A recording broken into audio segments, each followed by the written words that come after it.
Alright guys, welcome back to the channel. We're gonna do another reaction right here. This one is from that YouTube channel Kamikaze. Maybe you know it. I love that channel. Basically that guy is always covering stuff that happens in the Wall Street Bets forum and like shows you the most craziest trades and stuff that happens, right? So let's switch quickly. So you can see right here, and there's actually a new video. You can see I started watching it briefly and I was like, ah shit, I should maybe do a reaction on this one. And so yeah, now we can do that together. Alright guys, so with that being said, let's jump into it. Let's start the video. Commercial. Within human nature, there is perhaps no stronger emotion than our innate desire to see our bloodline thrive. Unlike animals, humans go to great lengths to ensure our descendants are well taken care of after our own deaths, come what may. Sometimes, our kids really let us down. For example, consider Crown Prince Rudolf of Austria, heir to the Austro-Hungarian Empire in the late 19th century. Although he was a promising reformist who would have sought to reconcile with the Serbs, Prince Rudolf had so much beef with his side chick that they killed each other. What the fuck? What is that? Trying to prepare for leadership of Austria-Hungary. Okay. What happened? This left the conservative Archduke Franz Ferdinand as heir to the throne, who as we know got no-scoped in Serbia, igniting World War I and ultimately resulting in the complete dissolution of the Habsburg dynasty and the Austro-Hungarian Empire. Massive L for the Habsburg children. On the other hand, sometimes our descendants step up to bat for us. When Oda Nobunaga inherited leadership of the Oda clan from his father, Oda Nobuhide, many of the clan's retainers thought Nobunaga was a real doofus, a buffoon even, but they were proven wrong, as Nobunaga... I love how here's just chat edited in. Wall Street guys, but Wall Street bad guy. I love it. Locked in quickly, demonstrating the military prowess that set the stage for the unification of Japan by his protégés. A huge, unexpected W for the Oda clan and people of Owari province.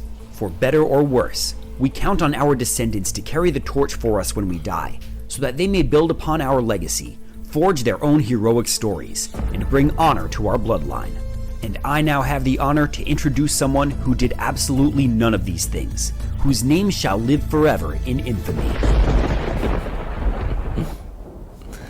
Man, I love Kamikaze Cash. It's so nice how he always builds up the story to make it like super big. I love it. And also the edits are very good. And yeah, here he even brings in some history, which is super nice. About the Austrian Empire, right? Habsburg. This is basically you need to know about this empire that there were like many different ethnicities all combined in that empire, right?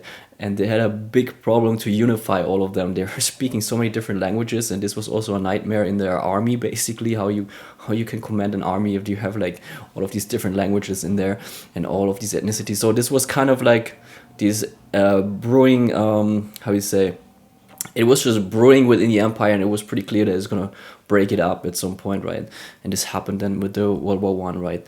So and the other thing about Japan, I was living in Japan for 1 year, traveled there, so I know also about the history a lot, and it's super nice how he builds this up here. So let's keep going, guys.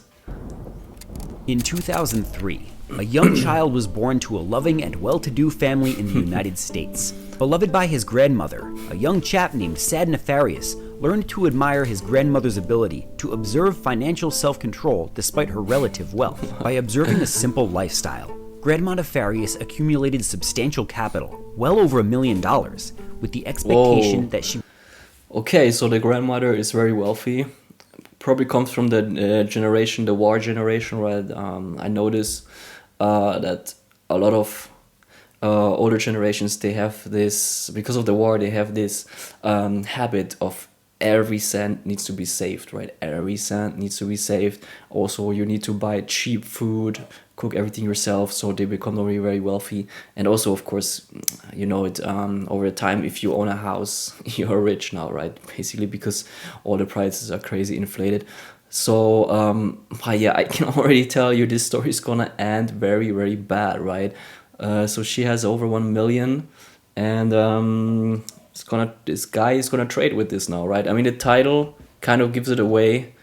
Terrible grandson burns one and a half, 1/4 million, right?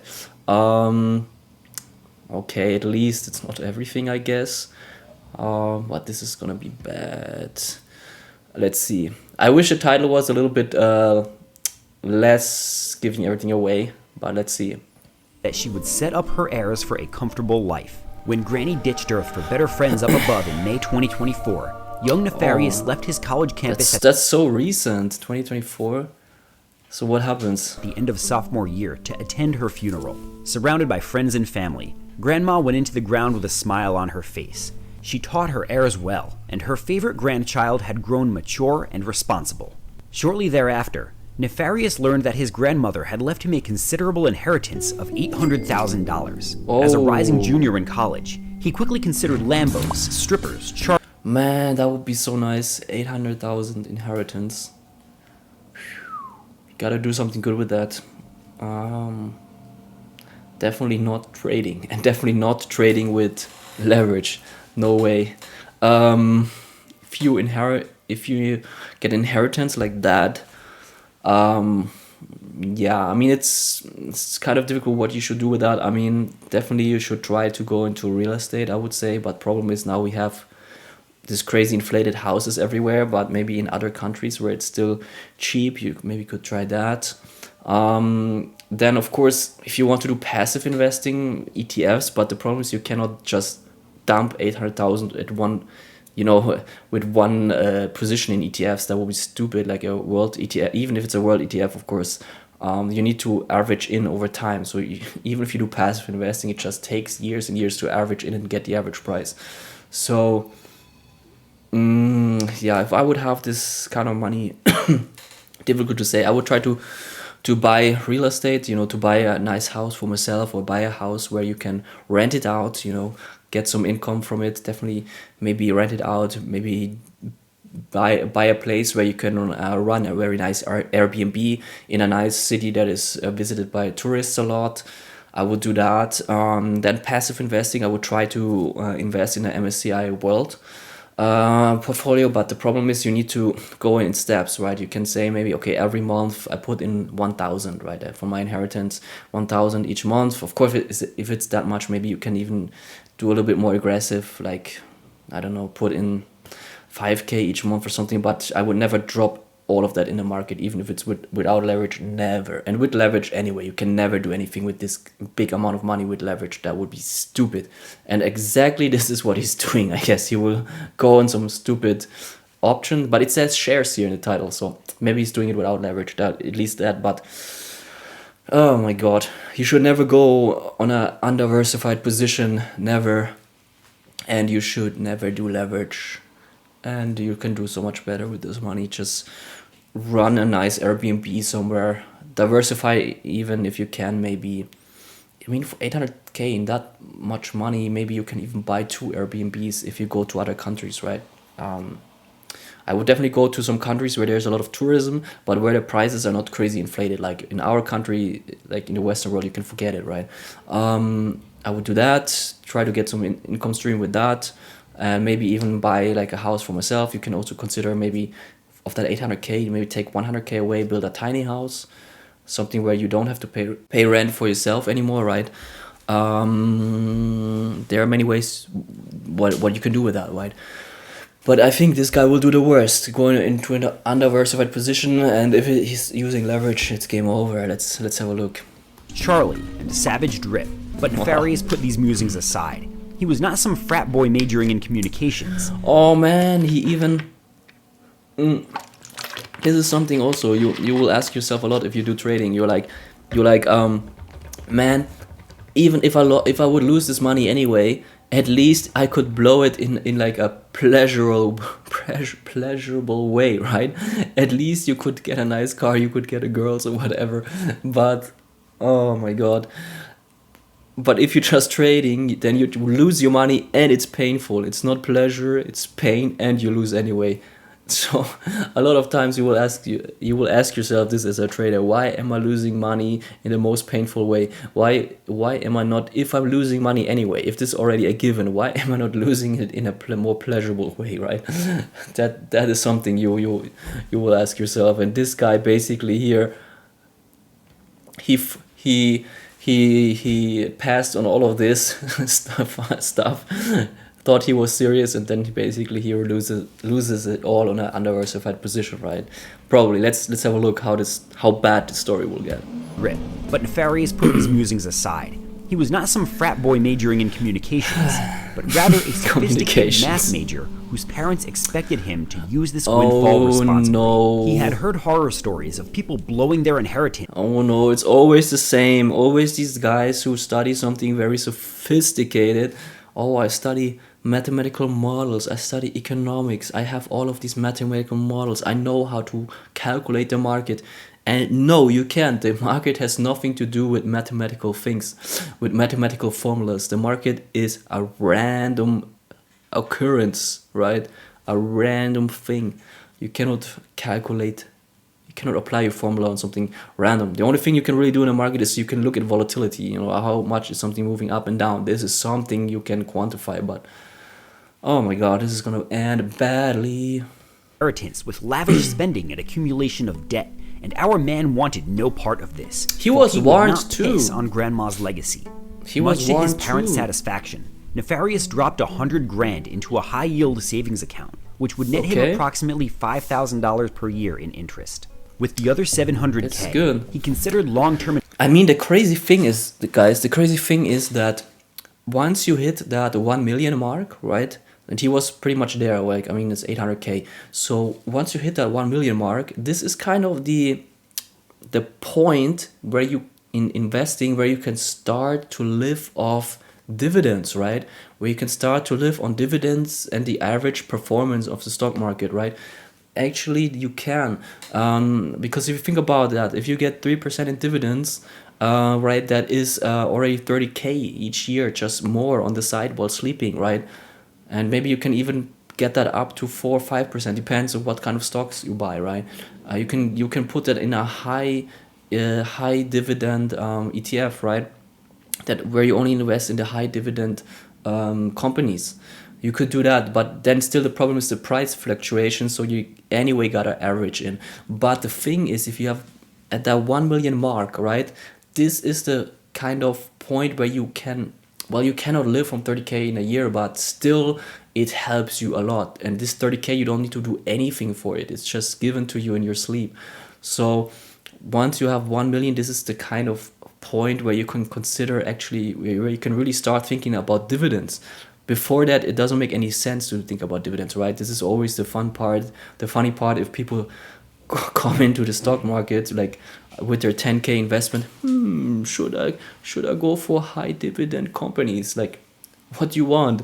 You're not gonna get anywhere with the dividends with your 10K investments, right? But 1 million, this is the point where it starts to make sense to consider dividends. Just saying, right? And even you have a dividends of maybe 3% each year, let's say 3 or 4%, and the stock market is also gonna return 7 or 8% on performance each year on average. Of course, you have sometimes bad years, right, where it can crash, but on average 7%, right? So you think about the stock market will return 7% per year. You get on top of that, you get 3 or 4% dividends. So let's say you get a performance on average of 10% each year, and you get that on a 1 million, right? So that is 100K, just like that, passively earned, right? So it's powerful. I tell you, the 1 million mark is the point where it starts to make sense to look at dividends, and from that it gets easier and easier. If you have 2 million, 3 million, then you just print money in your sleep, right? So that is also the unfair part of the system, right? Where rich people just become richer by doing nothing, right? Yeah, so let's keep going. Long-term investment options that would set him up with generations of wealth. After substantial DD fueled by energy drinks and paid subscriptions to stock-picking newsletters, I love the Nefarious storytelling. determined that Intel, ticker INTC, was grossly undervalued. According to his DD, Intel's ability to increase its net profit 9% year over year, despite increasing costs of research and development. Just forget I mean, you forget the research. It's just gonna give you like a false opinion. That's why I don't believe in this kind of research. Intel has been heavily investing and restructuring by building the domestic foundry business to manufacturing semiconductor chips for third-party companies. Guess what? The market will not care about this. With Intel 3 in production leading edge, this is stuff that will be important in like 10 years from now. It's not gonna be important now, right? Or maybe 5 years from now. So markets will not care about this. Definitely not in the short run, forget it. So you might as well don't read these things. It's just a waste of time. Extraordinary, and predicated more good things. Commercial things to come. More importantly, he surmised that Intel's investment into semiconductor manufacturing on US soil and its long-standing contracts with the US government put Intel on solid footing for the upcoming China-Taiwan war. When the Chinese storm the beaches, Taiwan Semiconductor's manufacturing plants would likely be key terrain, potentially even objectives, due to how important those plants are in the global semiconductor. Well, how likely is it that this scenario will happen? I think I don't know. I don't want to say anything about these kind of things because they're unpredictable, but I say it's very unlikely that this conflict will play out. I mean, it doesn't make any sense. It's just a lose-lose. It's a lose for China, it's a lose for US. It doesn't make any sense. Such things will only happen if elites can make money of this, right? And they're making money now in the Ukraine war, so they don't need another war currently. All the money funneled into Ukraine from either the EU taxpayers or from the US taxpayers, it goes straight back to US weapon companies, right? To the US weapons manufacturers, right? Like Lockheed, Martin, however they are all called, right? So, and who's invested in those companies? BlackRock is behind it probably again, right? So if somebody can profit off that kind of event, okay, then it will happen. But if nobody can profit from this and it's just going to be too many casualties, then it will not happen. I have a very, very, very, how you say, dark approach to these kind of conflicts. That's just how it is. It's my opinion. But yeah, so let's keep going, right? I mean, who said that? I think that somebody in the US, some politician said that even that it's like the best kind of type of war in Ukraine because there are no casualties from the US side, right? There are no US soldiers dying there, or almost none. And basically they still can sell all the weapons, right? So it's crazy. But anyway, let's don't go too deep in that rabbit hole. So basically he's banking on this scenario to happen, which is unlikely to happen in my opinion, and yeah, we'll see. Semiconductor supply chain. Nefarious anticipated that Nvidia and AMD would be forced to manufacture in the US long before a war begins, avoiding Taiwan completely. Why would they be forced to manufacture in the US though? Why can they not search any other country where they have comparative advantages? Why do they need to go restructure and go to the US? In order to ensure their supply chain wouldn't be obliterated when the Chinese seize the means of chip production, or worse, when the plants get destroyed by Chinese bombers. With a trailing price-to-earnings ratio of only 17, Intel was clearly the perfect choice in this geopolitical. Don't look at PE ratio, oh my god. P ratio is crap. I mean, it's one of these super fancy abbreviations again, so these fundamental things you can look at. If you look at PE ratios, you could have never bought Amazon, you could have never bought Apple, you could have never bought any of these companies that performed the best in the last 10 years. You could have never, because the PE ratios were crazy high. So, and now, if the PE ratios are basically down, it shows you that company is crap. There's a reason they are down. It's like you buy a house, right? And you think, oh, this house is so cheap, this is the perfect investment. You buy it and then you find out, oh, the roof is missing of that house or it's collapsing. That is why it was cheap. So PE ratios, in my sense, in my opinion, not worth it. I mean, I know Warren Buffett allegedly is heavy on PE ratios, but yeah, I mean, if you know, the idea is okay. If you know there's a blue chip company which probably not gonna be bankrupt, and the PE ratio is very cheap. Of course, if you try to buy that and hold it for 10 years, it might be good then, right? For in the very long term, it might be useful, the PE ratio, but from what I see, in my opinion, it's not really useful. So that being said, let's keep going.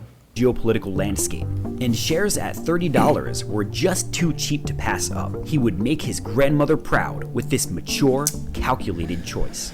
I mean, he might be even correct. It's a blue chip company, right? I guess, and its P ratio is low. The stock price is very low because I guess there's really uncertainty in the market because of that. So that's why it's low. And he might be correct if he is holding that for 10 years. It's probably a good investment, but still, you should diversify your investment. You should not be all of that in that company, right? You try to diversify in other sectors, not all in the same sector, and then first of all that, and then you find a bunch of companies that you think are undervalued, right? And then you need to find a way you can hold the trades forever, and that only works if you work without leverage, right? So I'm not sure what he's doing, but actually, if he just bought normal stocks without leverage, then he should be able to just hold this trade forever, and then there should not be any reason to lose the investment unless Intel goes bankrupt, which I don't know what is the likelihood of that, but it should be low. And let's see. In the late morning of Thursday, August 1st, Nefarious went all in. With a $700,000 stack, our man picked up just That is stupid. You need to average in with that kind of money, and you need to diversify. Actually, you should not even be in one single stock. You should be in a world portfolio. You should be in a world portfolio, and you should drop every month maybe 5K to get the best average price. If you want to be more aggressive, good, than 10K. But that is stupid. But at least he did. He bought stocks. He didn't go in any leverage products. At least that is one thing he did correctly, because he was warned before, right? He's watched some other videos of guys just blowing their inheritance, right? So let's see what happens. And if he bought stock, there's no reason he doesn't need to liquefy his position at any point, right? Only if the company goes bankrupt. So he should turn a profit here. He just needs to wait. But maybe he panicked out of it, right? Let's see what happens. Shy of 23,000 shares for $30.45 each. With plans to hold long term, the big shot was confident he'd just secured his future. By the afternoon, the math major got his first taste of numbers. Only mistake he did that he did everything at once. He should have averaged in, right? Should have averaged in, and okay, the other things he didn't diversify, but these are the only two things he did. But other than that, he did also a lot of things right. He didn't use leverage. He did some research that is cheap. I don't believe in these kind of researches, but okay. And the other thing, he bought a very known company, Intel. It's like a blue chip, right? It should be. So at least there he did a lot of things right as well. So let's see. Numbers being more than just an arithmetic problem, as Intel took a casual 2% dip, putting him about $8,000 in the hole off the bat. But while such numbers may sound painful to the average college student with negative 5-figure net worth, this was just a tiny, irrelevant dip in a much grander scheme. With Intel announcing earnings after hours, Nefarious was confident that the company would begin a new trajectory and reinvigorate the struggling stock. All he had to do was wait for market close, and CEO Patrick Gelsinger did not keep him in suspense. At exactly 4:01 p.m., Pat picked up the mic and decided it was time to get this over with. There was no way to sugarcoat it. Shit is about Intel to had defend. spent the second quarter on the receiving end of the shaft. Analysts expected earnings of 10 cents a share, but Intel could offer only 2 cents a share if they ignored standard accounting practices. If they stuck to standard accounting practices, then their earnings were significantly worse, losing 28 cents per share. And more painful still, even if Intel continued to fudge their numbers with non-standard accounting practices through the next quarter, they still expected to lose 3 cents per share. As investors mourned the abysmal performance, Pat took a shot of cheap scotch and carried on. To turn things around, he announced that Intel plans to cancel its dividend completely in order to save money. It would That is also lay off bad. 15% of its employees, or about 15,000 people. Okay, guys, here's just how the stock market works, right? If you kill dividends, it's a very, very bad. Especially Intel is not a growth stock, right? There's a reason why big companies that are not growth stocks anymore, they need to provide a dividend to attract investors. Because think about it, Tesla is a growth stock, right? So they don't have any dividends in place, but they can maybe get you a performance of, I don't know, 50% in 1 year or something crazy like that, right? So because of that, people, investors are attracted. But Intel will never give you this kind of performance, right? They should be much less volatile than Tesla, right? So the volatility is also called beta, right? And so with that being said, if a stock like that, right, if a non-growth stock is like value company kills its dividend, this is the worst thing they can do, right? Investors are gonna flood out of it, right? And they cannot attract new investors like that anymore, right? So that will drive the stock price a lot down. Also, they missed on revenue, right? And then the one thing that will drive the stock up, but this is always so bad about the stock market, is companies firing people. The market loves that, right? Because they cut expenses. They're like, oh, this is great. Then the greedy investors come and gobble it up. So this is very strategic, right? They say one bad thing, very bad thing, but then we fired people, nice, right? So they did one bad thing for the stock market and one good news, right? But overall, this is all bad. It's gonna go down. So this guy's gonna get ripped, and this is why you average in, because you have no idea what will happen in the market. He did all of this due diligence research, which was all crap, because this is stuff that will affect the stocks maybe in 10 years from now, right? And then this is stuff that really affects the stocks, right? So this is gonna affect it now. And let me go to TradingView quickly. Actually, check out Intel. I have not looked at them forever, guys. And what this guy did wrong, what you can learn from this right away, is he didn't check out the volatility of the stock where he went all in, right? Basically, ooh, ouch, it looks bad here. So let's do it full screen. So this is the weekly chart. Oh, I did have a price alarm in here. I don't know even why, from when. It's deleted. So this story is pretty recent, right? So maybe this happened around here, or maybe here, I don't know. But this happened all this year, and this is why you average in, right? Because with the average price, let's say you bought up here, right? Let's say you bought here, right? TradingView is always so bad with the buttons, they never work. Let's say you bought here, okay, then it drops, okay? So then you buy here, guess what, with the same size. So what happens? First your entry, one second. God, so first your entry is here, right? Same position here, same size. So your entry, let's actually make this a little bit nicer. Let's write, what happened with TradingView, man? So let's write entry in here. Wasn't this part of the other thing? I don't know. Okay, so this is the entry, right? So once you buy here and here, same volume, don't martingale, then your average entry will be here, right? So then even you were in profit again slightly, but then this happens, right? Okay, what will you do? You will average in here again, right? So then your average entry moves down here, right? Something like that. So there is no reason to gamble everything in one drop, right? So in one pop. So, and this is a blue chip company. It should turn around at some point, unless the management is totally failing and is gonna be going to zero. That can happen. There's a risk, but the risk is small.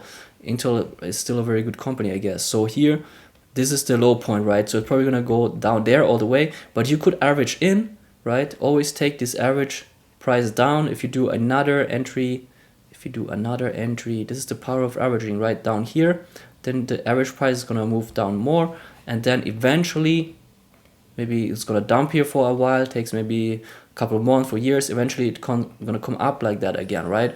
So, and then you have this very nice average price, and originally your first entry was here, right? But your average price will here. As soon as you hit the average price, you will be in profit. This is how you should have played this, right? Yeah, there's something else I wanted to say, but I forgot it. So, oh yeah, the volatility, right? This is the other thing this guy didn't do. Let's check the volatility. For this, I always go out on a monthly chart. So monthly. Okay, now let's look at beta of Intel, right? So for this, I use average range, but you can actually look other things up. So average range, okay, average range here is 6, 7, right? 7. So this means Intel is basically in 1 month it's moving around $7 up and down, right? So each candle, of course, sometimes it's more, sometimes it's less. So this one was a pretty drastic one. This was $15. So this is twice the average range, of course, because driven with news, right? So you can see the volatility is also increasing because it's pretty volatile now because uncertainty, right? But you can see on normal month it's just moving this kind of $7 difference, right? Which is $7 doesn't sound like much, but you need to look at it in percentage, right? Percentage, it means $7 is 30%. You can see it here. So it fluctuates 30% each month. So then you need to think about if you invest in this without leverage, that means it's going to translate 1 to 1, which means on each month you should expect that this is going to be a 30% change. Then you need to think about, let's say you invested 1 million at once, right? So what is 30% of that? It's going to be 300k, right? It's going to be 300k. This is why you need to look at these things. I thought this guy is a math guy, right? But they don't understand volatility. There are certain things you need to look in the market, and I don't like these people who come with their mathematical models. Oh my god, I can predict the future. You should look, well, you need to understand the beast you are investing in. So this is gonna change 30% each month. So if you invest 1 million at one pop and you don't average, then you should think about that it's gonna be either 30% up or down. So are you comfortable with that? Are you comfortable that your investment maybe next month will be 300k minus? Are you comfortable with that?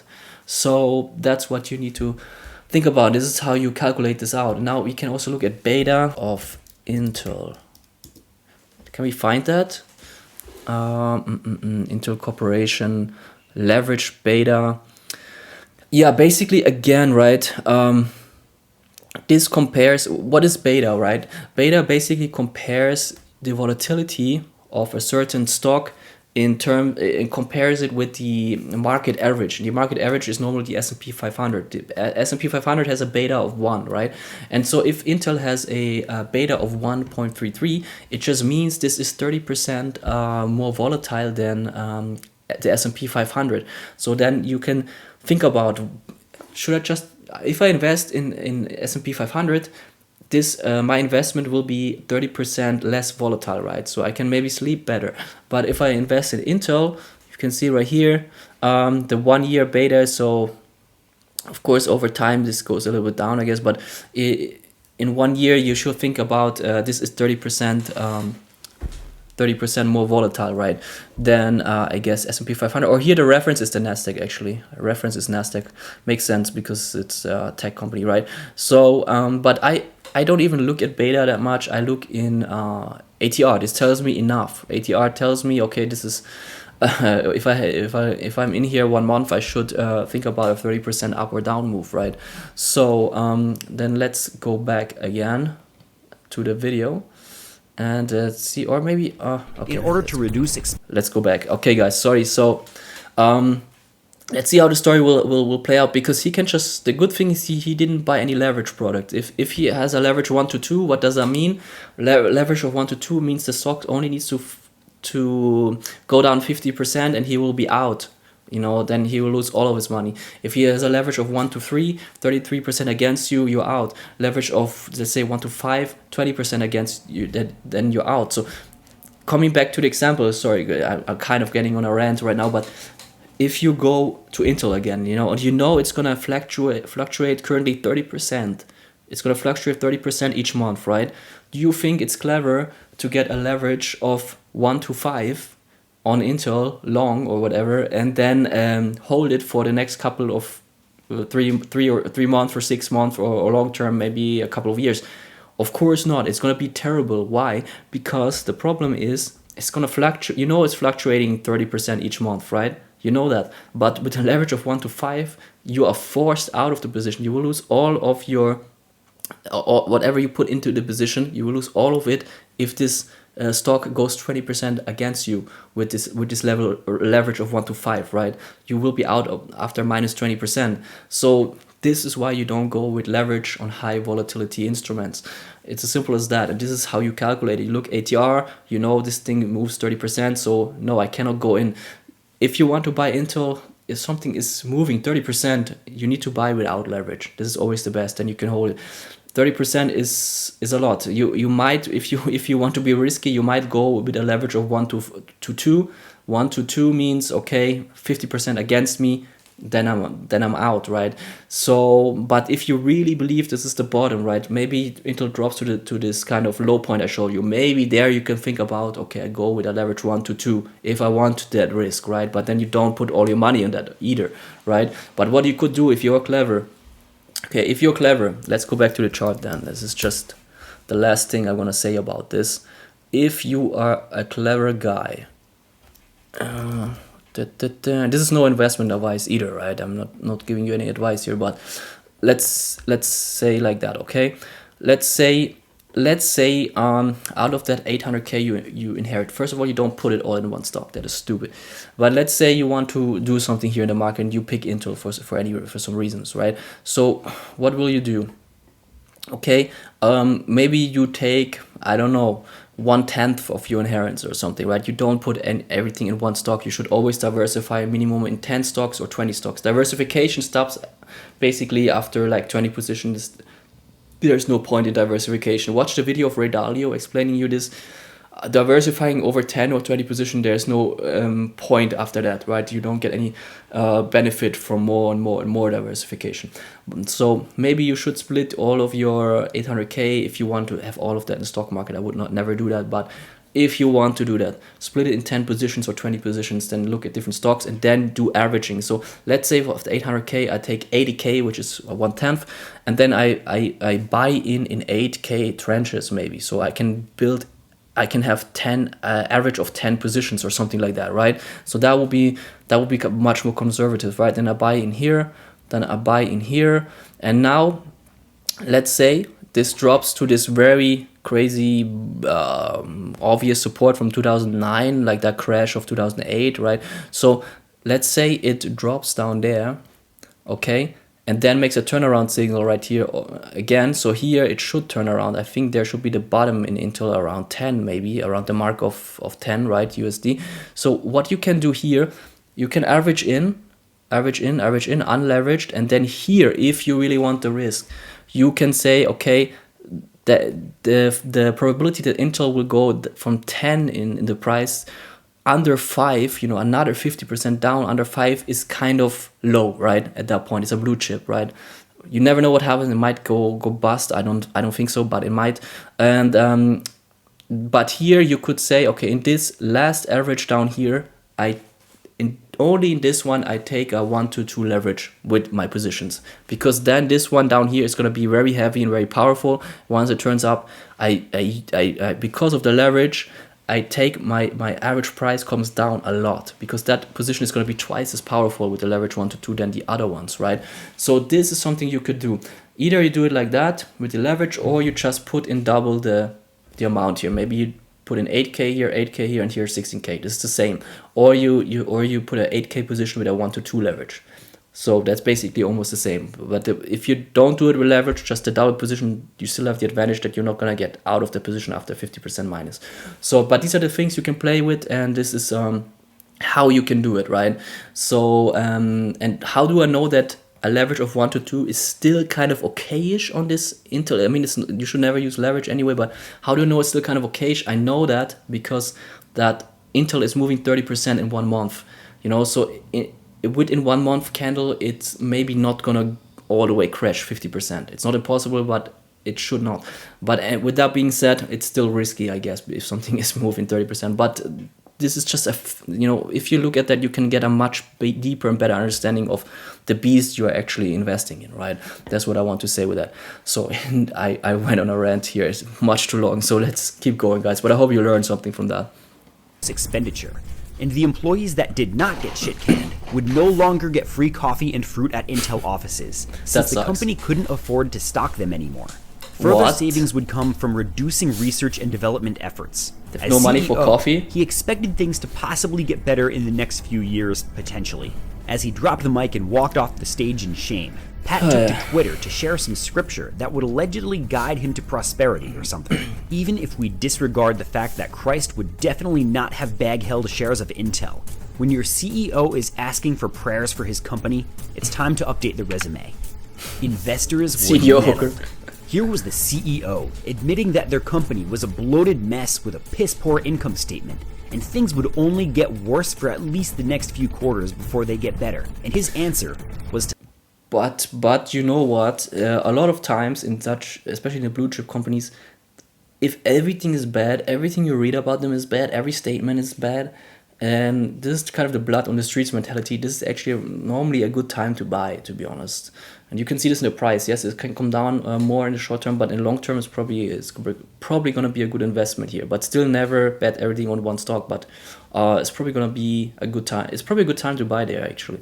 Or if you average in, if you do it with some kind of reasoning or kind of good strategy, might be good. Let's go back a little bit because I think there's a good point here to come.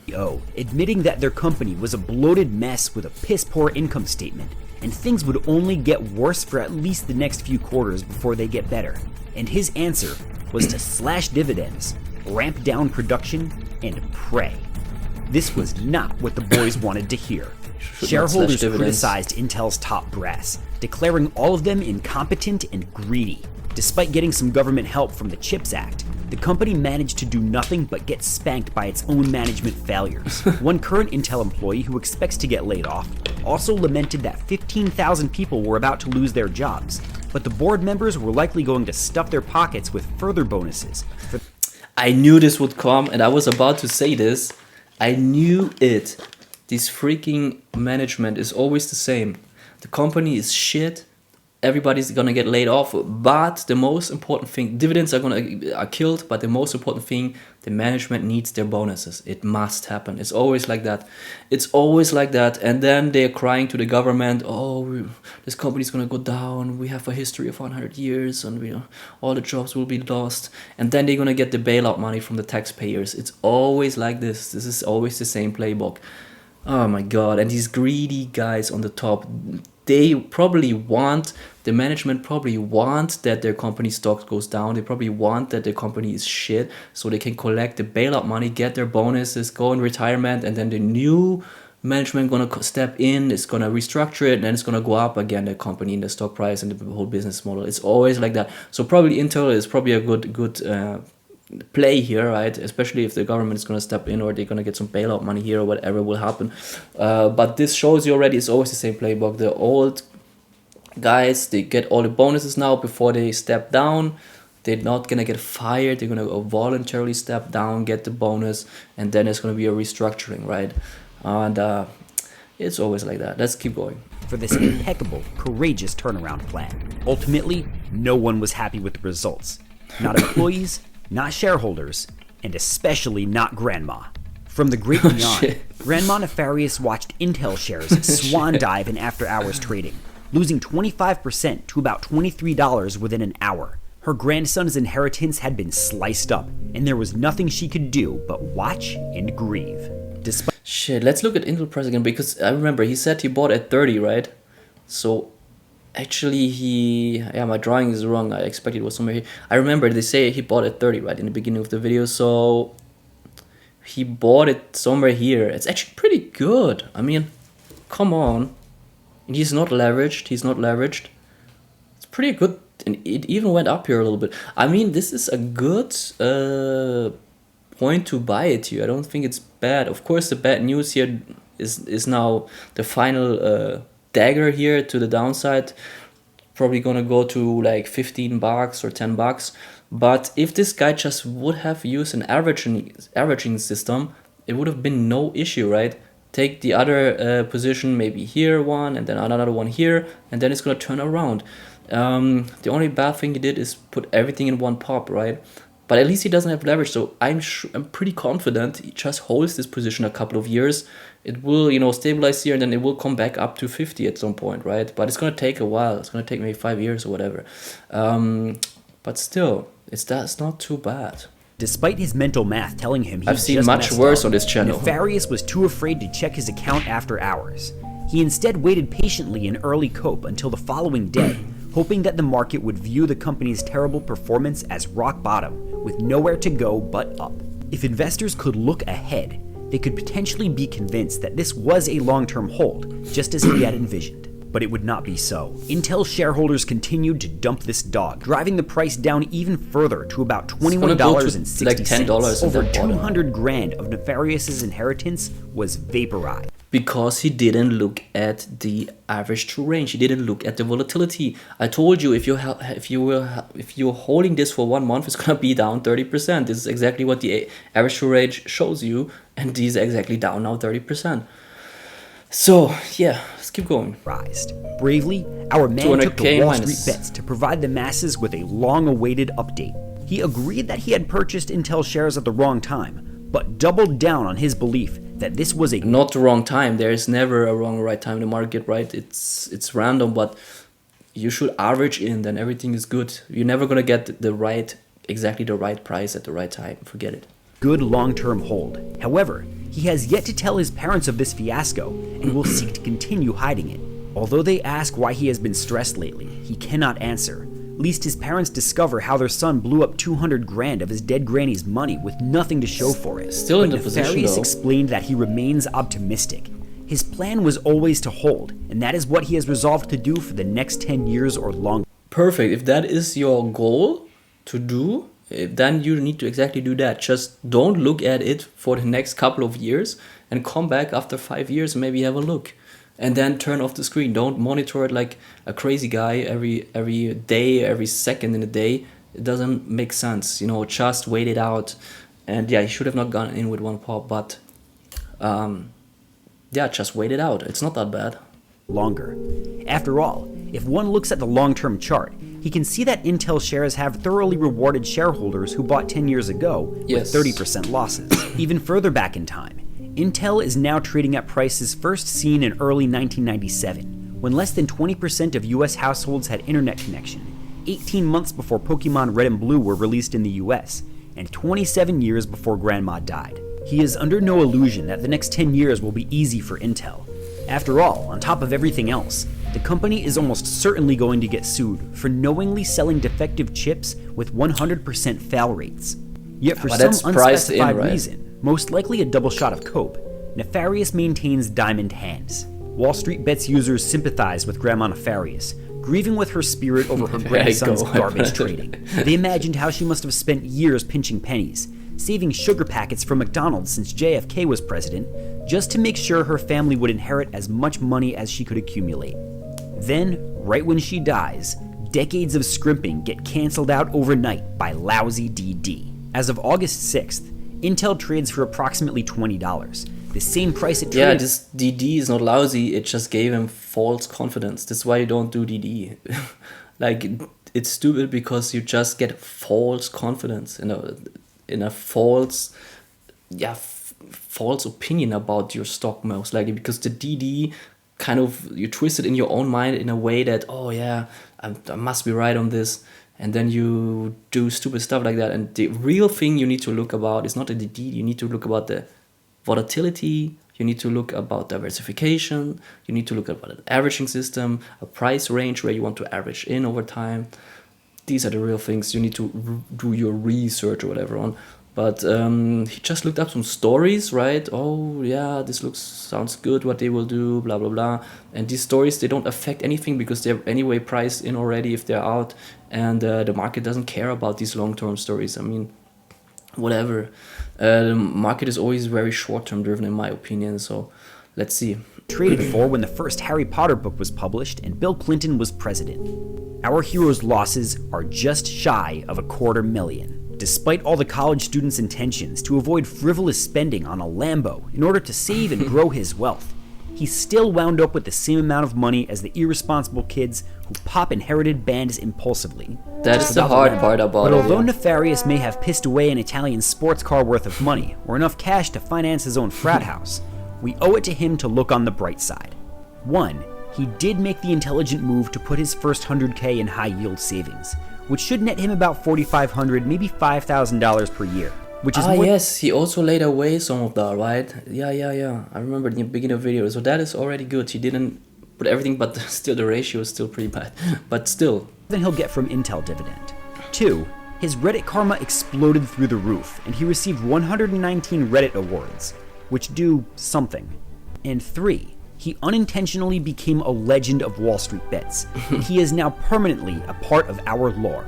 In doing so, he single-handedly managed to make a bunch of other Wall Street bets traders feel better about their own losses, which even therapy cannot buy.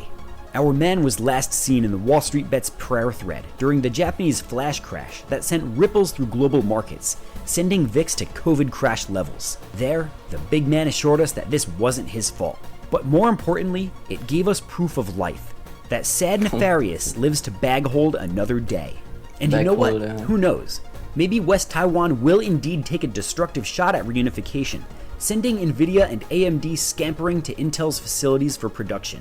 If that happens, maybe Intel will even be able to poach some of Taiwan Semiconductor's technical experts to bring Intel's facilities on par with global needs. But let's keep it real.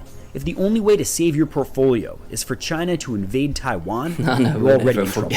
Sad Nefarious, although you kinda shat the bed on this one, I admire your tenacity. Your story shall serve as inspiration to all those who inherit more money than they know how to invest, and encourage them to diversify.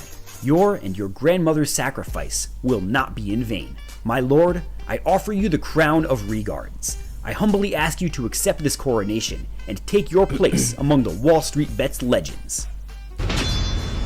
Who wants to be king? Thanks for watching, everyone. Check out my was a Patreon nice if you one. want to That throw was my a kids nice some one. future beer money, and join our free Discord for some proper trading approaches. I hope. Yeah, guys, that was a nice one. I really enjoyed it. I anyway love this video from Kamikaze Cash. And I have to say, this is not so bad, to be honest. I have seen much worse. Guys that have a lot of money and just YOLO it on some options, right, where they lose it right away. So this guy, he just basically needs to hope that Intel is not going to go bankrupt, which I don't know what is the probability of that. I don't know. But the thing is, he can just hold it out and he's probably going to be fine, most likely.